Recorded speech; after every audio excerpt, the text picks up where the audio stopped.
Hey everybody, this video is about some interesting implications of how you can use your breath to affect a lot of things in your body, including muscle growth. Did you know, and some of you may, that hypoxia creates stem cells, okay? And these stem cells are the kind that work in muscle as well as other tissues.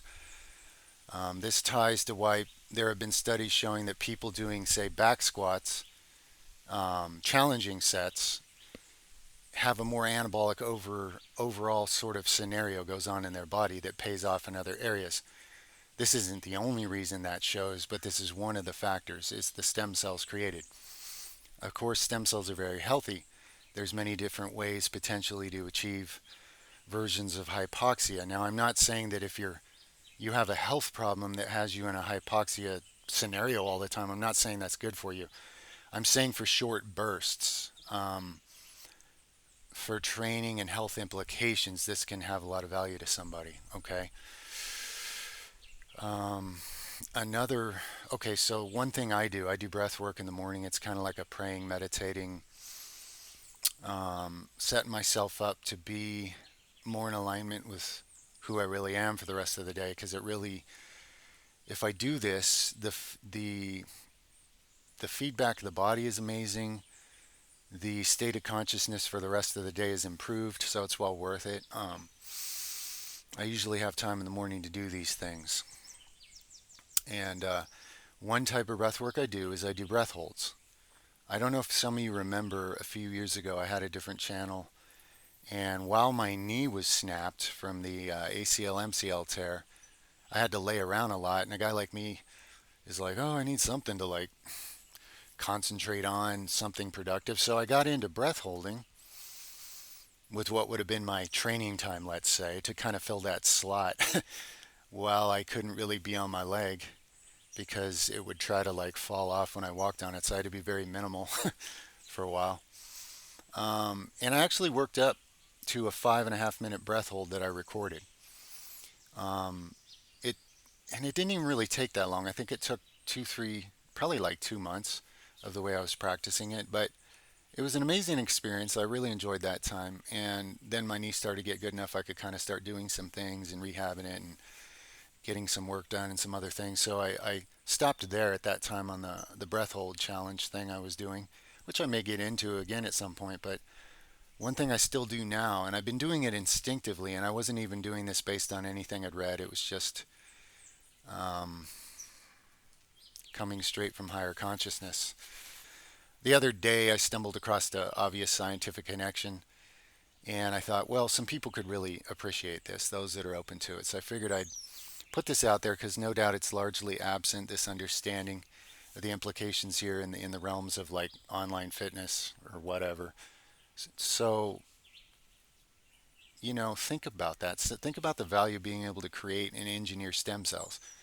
Because I'm sure if you try to buy them, you have to go into debt to get the money to do it or something. This is very empowering if you think about it. And then the other thing is the spleen. When you hold your breath and you're developing your ability to hold your breath further, this also applies to people that go into oxygen debt with any form of intense cardio. Your spleen produces more red blood cells, and probably the best way to do this. When I finally did research it, it confirmed what I was noticing from practicing holding breath. Because one day it occurred to me, wait a minute, how is it I'm able to keep learning to hold my breath further? What's physiologically happening? Um, because something has to be changing. The body has to be changing something in order to be able to do this. And I realized, well, I must be able to take more oxygen in, so I'm able to hold my breath longer and survive that way because there's more oxygen already in the blood.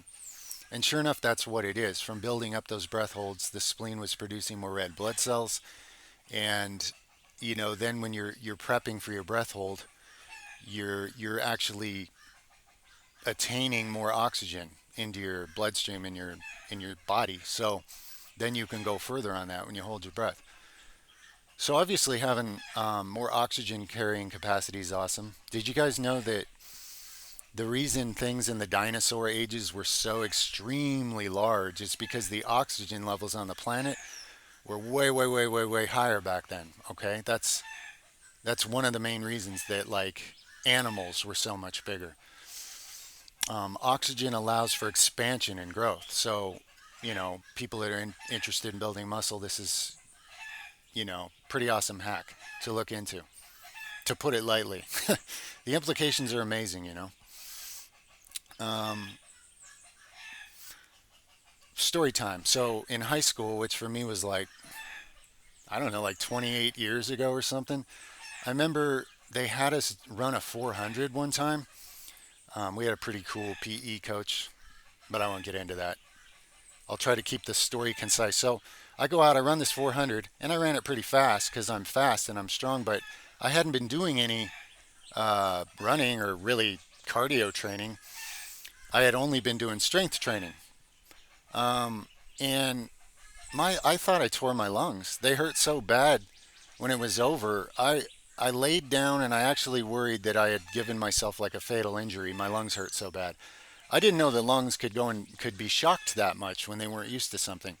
Because obviously I went wild. I outran everybody, even the people that practice sprinting. I don't know. I got excited. I got overexcited and I hurt myself. But it was an important experience because after that I took cardio for the lungs and heart a lot more serious. Because after all, your heart's the most important muscle you have. It feeds everything else. And the heart's fed by the lungs, etc., right? In this awesome closed loop system where everything affects everything. So the other day, a couple of weeks ago, one of my sons and I went into the closest town we have here to check out the exercise center or whatever you call it. The part of town where they have like a track and field, soccer field, tennis courts, stuff like that. And it's pretty nice. It's a really scenic, beautiful area. My older son is a natural born sprinter. He is so fast. So he was enjoying the track a bit. And at one point, he went ahead and ran a 400, which for him, he was not used to that. He's used to really fast hill sprints. He could run a really fast 100, something like that. So I watched him run the 400, and towards the end of it, he was lagging. It got him. He was like a little shocked by it. Because the difference between even like a 100 and a 400 is a big deal. As anybody who's you run different track distances knows, you got to train pretty specifically, and certain body types will lend themselves more to being a distance runner or a mid distance runner or a short sprinter or whatever. So he talked me into running a 400, and I thought, why not? I had been jogging around the track barefoot because I like to run barefoot. It feels really good, and I'm able to run much further faster barefoot because it's like all the bones, tendons, ligaments all line up and work the way they're supposed to.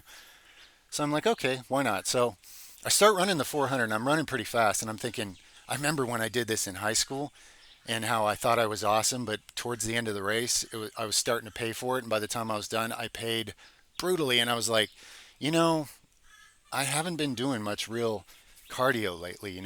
Where I live here, the only running I do is like a short, powerful, steep uphill sprint.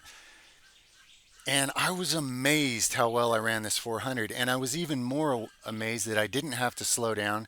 And I kept thinking it's going to catch up with me. It's going to catch up with me. I'm going to be in deep oxygen debt. And I've done things in my life where I've been in oxygen debt so bad I was purple. And, so I know what the pain is when you're in true oxygen debt. So it didn't really scare me, but I thought, I'm not prepared for this. I'm probably going to pay. I was amazed because I didn't. I didn't slow down. I ran it at a good clip. And at the end, I was only the slightest bit winded.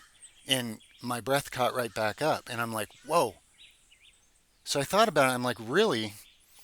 Um, the only thing I can really attribute being somewhat prepared for a 400 without training running or anything lately is the breath work I'm doing. It has to be that because I already know it increases the extra red blood cells, right? So I'm carrying extra red blood cells already. And I've been stretching my lungs really big doing, this breath work in these breath holds. So my lungs were not shocked by how hard I had to breathe. They weren't mechanically, physically shocked. So I didn't suffer. And it went so smooth. And so, I'm looking forward to going back and having some more fun. Um, my son and I, maybe my other son too. And, it was really cool. So when I can, I'm going to get in there, run around on the track, have some fun, maybe play soccer, whatever, meet some people. We'll see. But it just really stood out to me like, whoa. Because I remember what happened way back 28 years ago or whatever when I was in high school, when I was only strength training, and how absolutely horribly shocked my lungs were, how my heart felt, the oxygen debt. It was so brutal, man. People were checking on me. They're like, "Oh yeah, you had to go out there and outrun us, huh, guy? Now look at you, you know." And they kind of clowned me for it, but they were a little worried because I was a hurting unit. So that was very intense. Um, and that comparison from then to now, I really just have to say, despite the many mental, physiological, I would definitely even say spiritual benefits of the breath work I'm doing in the morning, I was blown away by the baseline cardio I have right now. It was way better than I thought it would be. I was like, okay, son, I'll do this. You may have to pick me up. It's probably going to be slow, but I thought, whatever, let's have fun. And I was amazed. I just glided around that thing and very little winding at the end. So from that, I can confidently say that I'm sure that the breath work I've been doing, including breath holds in the morning, has a lot to do with why. Okay. So the extra red blood cells and the extra stem cells, of course, help a lot with anabolic processes, a lot, as well as just health, all the cellular integrity and well-being of your body. Um, Whether you're building muscle or not, these things are just super profoundly beneficial, to your heart, to your lungs, to the central, most important systems of your body in a sense.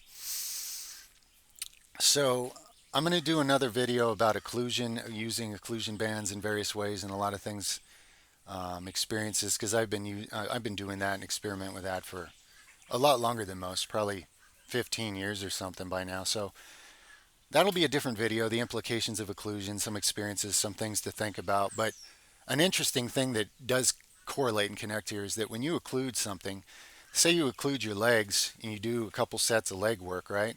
Or a bunch of sets or whatever you do. Maybe just walk around, maybe just sit there. Um, in my case, the way I do it, I notice that after a while, my legs actually do look purple, like because of the oxygen debt. So they're obviously in a strong state of hypoxia. And not only does this create stem cells that helped me heal my knee when I was recovering from snapping ACL, MCL, and have my leg come off backwards, and it's so cringy. But anyway, I was using occlusion on that leg to build up all the growth factors and repair factors. At the time, I didn't realize that included actual stem cells. I knew there was growth factors and I knew it would help. But now I see another connection, another factor, another name, and the implications of it, the stem cells. So when you say you do some leg training with your legs occluded, and later you pop off those bands, not only did your legs get a lot of anabolic and repair signaling, but a lot of those factors now float through your whole body. Okay, and the legs are very large, right? They can produce a lot of factors. The percentage of your working muscle in blood is pretty large when you occlude your legs. So they become like a powerhouse of building up growth and repair factors to release into the rest of your body. So not only your legs grow from it, similar to the phenomenon that's been shown with people doing heavy sets of squats, right? Other parts of the body growing just because of these extra growth factors being produced. So hopefully you guys can appreciate the potential implications here. I just wanted to give that to everybody. I'm sure this is a largely missing topic from a variety of scenes, and I just wanted to give it to you because it's super valuable to me. And do unto others. I would want somebody to share this with me.